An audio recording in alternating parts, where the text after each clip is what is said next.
Jy is ingeskakel by Maluti FM 97.1, die program Sand in die Uurglas en ons insetsel is leefstyl. Nou ons gaan gesels met Dave Henderson van MYeBooks. Dave, how are you today? I am blown away. Cape Town is doing its wind thing. So for the past few days, we've had gale force winds howling around us. Dave, I wanted to ask you, Christmas is around the corner. How do you choose the perfect book for someone? How do you choose the perfect book? So you got to know what genre the person actually enjoys reading. You might want to decide between digital and paperback. I know a lot of people are going to go for paperback because obviously it's a nice touch and feel to it.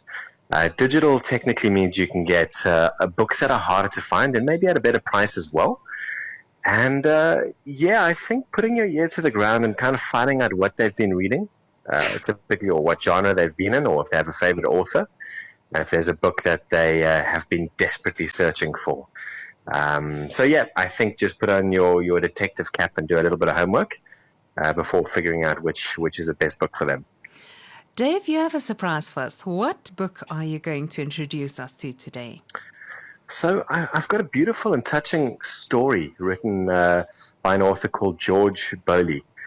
And essentially it's a story of what was quite a traumatic upbringing, quite a horrible childhood, where he was shunted into an orphan's home. And from there it was the British government had a policy of sort of taking children and sending them off to different countries like Rhodesia or countries like Australia. And George's book is a very personal account of his separation from his family and being shipped off to Rhodesia on his own, not knowing what happened to his family after that. That must be horrible. I can only imagine. So it's a very touching memoir that George released a few years back. And I've got a couple pages I'd love to read if there is time. Yes, please. Okay. Does that mean I can go ahead and start? You can go ahead. Perfect. Okay. So the book is titled On Their Own, Britain's Child Migrants. And what I'm going to do is reading from the prologue. So obviously the prologue at the beginning of a nonfiction read is where you get a very good idea of what the book's contents is about. And so George has a very touching prologue where I can read kind of 2 pages in, and it gives you a very good feel for what the book's content is going to be about. So George's prologue begins, Kingsley Fairbridge was born in 1885 in Grahamstown, the son of a surveyor employed by the Cape government to survey routes between the towns and gold mining sites in what became Rhodesia. The family moved there in the early 1900s and settled in the Eastern Highlands in a small town called Umtali. During the years that followed, Kingsley accompanied his father on many trips throughout this primitive land. It was on one such journey when, exhausted from the summer heat, he sought shelter beneath a tree on the side of a footpath. As he rested, he became aware of the vast emptiness around him that prompted a vision, which was to remain with him for the rest of his life. In his mind's eye, he visualized a transformed countryside, inhabited by families of English farmers keen to tame the vast wilderness and bring order and stability to the population of warring tribesmen. In 1903, Kingsley visited England for the first time. His vision grew stronger at the sight of orphanages and workhouses filled to capacity with an estimated 60,000 young lives with no future. 6 years later, on the 19th of October, he returned to England and sought to address a meeting of the Colonial Club. Eloquently and with emotion, he put forward his plans for child migration. He began his speech with the following words.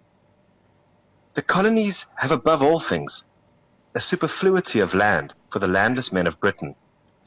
Britain has a superfluity of men for the landless land, but whereas it is good land, the men Britain can spare are not always good men.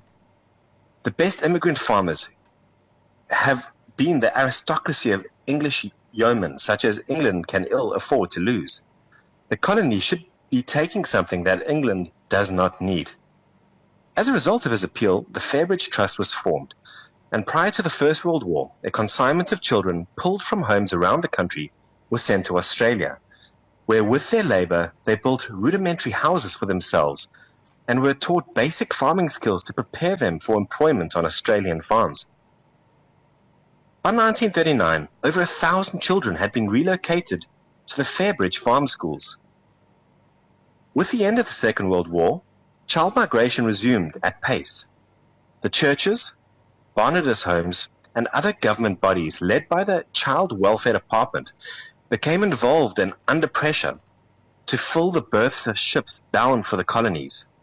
The authorities in many cases dispensed with the laws governing child migration.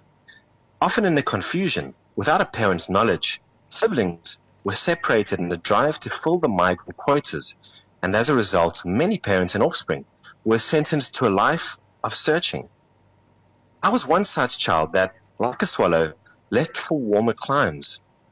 It was a long migration that lasted more than 30 years, before, with the help of others, bruised and battered, and weary from a headwind that constantly threatened to drive me off course, I triumphed and returned to the land of my birth, and discovered a family that hitherto had never been more than an infant dream. And that's the author's prologue. That is wonderful. And that is from the book On Their Own, Britain's Child Migrants, and that's from George Bowley. I've got goosebumps, Dave. I really love his style of writing. It's very heartwarming. It's very touching. It is definitely a longer read at just over 200,000 words. So it's obviously going to take you many cups of coffee to read through. But yeah, I think the beauty of memoirs and the beauty of being able to get your book to Amazon with as little barriers as there are mean that personal stories like this that South Africans have to share definitely have a home online. And I love the story about the author, where he was born, how he traveled. It's just heartwarming. It's a very heartwarming story. The author had a bio that was actually very, very intense reading through it. Just seeing what he had to go through and the forced separation that happened early on. And yeah, it really gives you perspective. I think you really feel, as South Africans, I know we tend to get a little bit, negative sometimes. And I think when you read a story like this and what the author went through, it definitely gives you a pause to reflect and kind of, be happy with what you have. That is wonderful. Dave, thank you so much for sharing the book with us today. And I look forward to next week when we're going to chat again. I hear you guys are busy renovating the office and you moved to a new office space as well. Yeah. We now have our own office space. And while so many people during lockdown were shutting doors, we have the blessing of being able to open our first dedicated office space to help authors. So it means that I now have a comfy chair with my name on it. I have a desk where we can all sit around and kind of get to work.